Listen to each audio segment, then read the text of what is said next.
અંજાર નગરપાલિકાના chief officer Tusharbhai ઝાલરિયા અને કચેરી અધિક્ષક ખીમજીભાઈ પાલુભાઈ સિંઘવના માર્ગદર્શન હેઠળ સેનિટેશન શાખાની ટીમ દ્વારા જાહેર માર્ગો પર વેચાતા ચારો જપ્ત કરવાની ઝુંબેશ શરૂ કરવામાં આવી છે,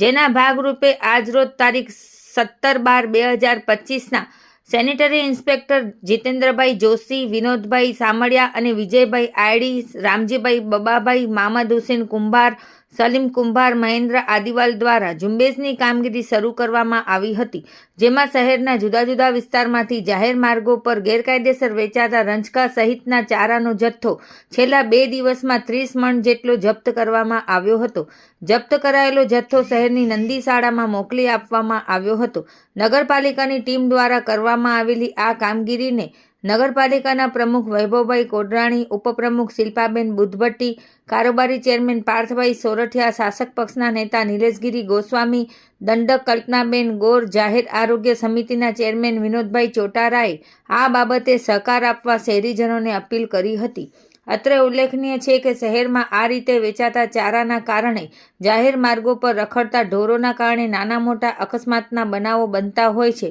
ત્યારે અંજાર નગરપાલિકા દ્વારા સુરક્ષા અને પ્રજાના સુખાકારીના ભાગરૂપે આ પગલાં લેવામાં આવ્યા છે. આવતા દિવસોમાં પણ આ ઝુંબેશ ચાલુ રહેશે.